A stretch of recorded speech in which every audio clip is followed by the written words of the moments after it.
Olá pessoal, sejam bem-vindos à primeira videoaula do curso de Melhoramento de Plantas da Universidade Federal de Uberlândia. Eu sou a Cíntia e vou falar um pouquinho para vocês sobre a origem e domesticação das plantas cultivadas. Para a gente entender melhor um pouquinho a domesticação de plantas, é importante a gente partir do conceito de domesticação. A domesticação, então, é um processo evolucionário mediado pelo homem para atender às próprias necessidades. E o que era nessa época as próprias necessidades? Facilidade de colheita, facilidade de transporte, aumentar ou diminuir o número de grãos por espiga, iniciando assim, com o homem primitivo, o surgimento das civilizações. Em geral, as mudanças observadas entre uma espécie silvestre e uma espécie domesticada, correspondente a ela, ocorrem devido à mudança de poucos genes, ou seja, a seleção em poucos genes já é suficiente para gerar grandes mudanças. Portanto, as plantas domesticadas são diferentes dos seus progenitores selvagens. O processo de domesticação ele foi classificado por Hindus em 84 em 3 categorias. A gente tem a domesticação incidental, que é aquela realizada de forma inconsciente. Ela acontece geralmente quando a agricultura é destinada à subsistência, portanto ela é baseada no consumo humano. A pressão de seleção é exercida por uma sociedade não agrícola. Tem também a domesticação especializada, que é aquela realizada de forma mais criteriosa, sendo assim ela foi a primeira mais evoluída. Nessa domesticação, o homem passou a ser o agente de dispersão. A proteção, a armazenagem e o plantio vão se tornar aí variáveis comportamentais fundamentais nesse tipo de domesticação. A domesticação agrícola é aquela que evolui com o crescimento do mercado agrícola, pela alteração do ambiente, tendendo a melhorá-lo. Daí veio o conceito de plantas daninhas, e trata da consequência imediata do comportamento humano e da evolução dentro de um sistema agroecológico. Por essa competição com as plantas infestantes, ela precisou ser mais tecnificada. As características das plantas domesticadas. Evans denominou em 1993 como Síndrome da Domesticação, que é uma série de modificações morfológicas quando comparadas essas plantas domesticadas aos seus ancestrais selvagens.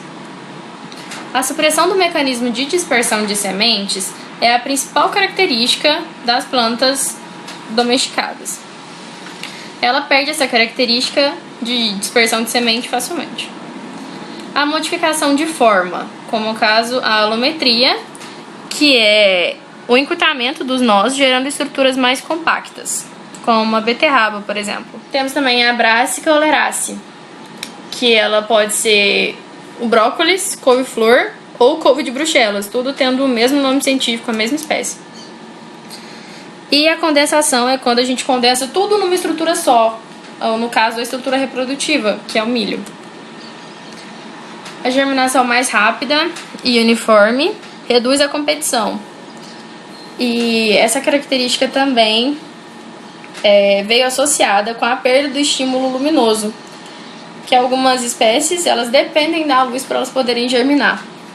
E essa ausência desse estímulo é bem vantajosa para melhoramento de plantas hoje. Tem também o sincronismo no florescimento e na maturação, que isso ocorre geralmente em plantas selvagens que tendem a ser perenes. E hoje, na cana-de-açúcar, por exemplo, a gente não deseja florescimento. Então essas plantas vêm sendo domesticadas para essa característica ser cada vez mais minimizada. Existem também as mudanças bioquímicas, que fazem com que as espécies possam perder substâncias amargas e tóxicas, que são desvantajosas para o comércio, para a produção. E o gigantismo de órgãos é uma seleção de estruturas maiores, associadas geralmente à poliploidia, que garantem um maior rendimento para o homem. Ciclo de vida e sistema de hibridação. A maioria das plantas, antes da sua domesticação, elas eram perenes e alógamas. Aí, com o advento do melhoramento, elas passaram a ser autógamas e anuais. Houve também a redução da esterilidade e a possibilidade de cultivo em áreas diferentes daquelas áreas de origem.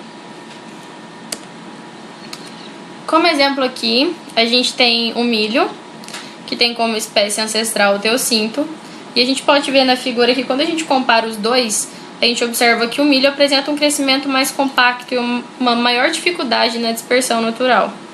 Então, seus grãos são aderidos ao sabugo e envolvidos por uma palha. Quando a gente fala de base genética da domesticação, o conceito de evolução é muito importante. Porque a evolução é qualquer alteração das frequências alélicas da população para deixá-las mais adaptadas. Então, a gente está induzindo uma evolução. Mas esses fatores de evolução, eles podem ser naturais. A domesticação, ela pode acontecer naturalmente, por mutação, hibridação interespecífica, poliploidia e a seleção artificial aí, ela tem a influência do homem, mas às vezes essa não era a intenção. A mutação, o conceito de mutação é qualquer alteração do conjunto gênico do organismo. É o único processo que gera variabilidade genética e é considerada a base do melhoramento genético. As mutações podem ser gênicas, extranucleares ou cromossômicas. As mutações gênicas são mudanças nas bases nitrogenadas do DNA. As extranucleares são as mudanças em organelas do citoplasma, no DNA das organelas que possuem DNA próprio, que é a mitocôndria e cloroplasto. E as mutações cromossômicas são as mudanças na estrutura e no número de cromossomos.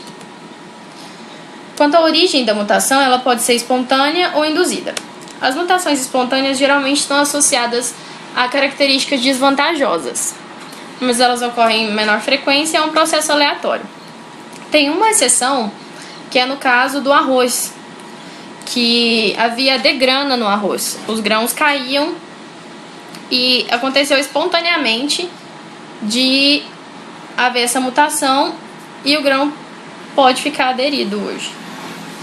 E as induzidas são as mutações em que a gente, o ser humano, induz com agente mutagênico, como a radiação ou produto químico, essa mutação. Agora, hibridação interespecífica. Interespecífico é que são em duas espécies diferentes. Então, é o cruzamento, a hibridação entre indivíduos de espécies diferentes, mas relacionadas. Temos aí o exemplo do moranguinho, que é o cruzamento de Fragaria virginiana e Fragaria quiloensis, que gerou esse moranguinho que a gente conhece. Tem também o exemplo do triticale, que é um cruzamento, uma hibridação interespecífica entre o trigo e o centeio. Agora, falando de poliploidia, é quando a gente tem mais de 2 conjuntos de cromossomos no mesmo material. São células ou organismos que contêm mais de 2 cópias de cada um de seus cromossomos. Em geral, as plantas poliploides, elas são mais vigorosas, possuem frutos e sementes maiores, ou seja, isso é muito vantajoso para o homem. Aqui a gente tem como exemplo o algodão, que houve essa poliploidia entre o algodão do Velho Mundo, no caso a Europa, e o algodão da América do Sul e Central, e gerou esse algodão americano, que é o cultivado hoje. Quanto ao tipo de poliploidia, a gente tem os haploides, triploides, tetraploides e pentaploides. Como o próprio nome já diz, os haploides têm só um conjunto de cromossomos no núcleo, os triploides 3, tetraploides 4 e pentaploides 5. E quanto à origem deles, pode ser de autopoliploides, que são quando os cromossomos originários são de uma única espécie, por exemplo, a banana, e algumas variedades de batata. E podem ser alopoliploides, que é quando os conjuntos de cromossomos eles são originados do cruzamento de 2 ou mais espécies relacionadas. Mas como que eu avaliaria esse nível de diploidia? Com estudos de citogenética, que parte da contagem do número de cromossomos e citometria de fluxo. Agora, por último, que é a seleção artificial, é a seleção feita pelo homem. A seleção muda a frequência alélica, consequentemente, a genotípica.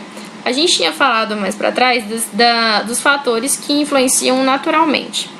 A seleção artificial ela pode estar incluída nesse conjunto também, porque características governadas por muitos genes, se você quer fazer alteração em um, geralmente altera o outro também. Essa seleção às vezes não era destinada para aquele tipo de alteração e aconteceu essa seleção.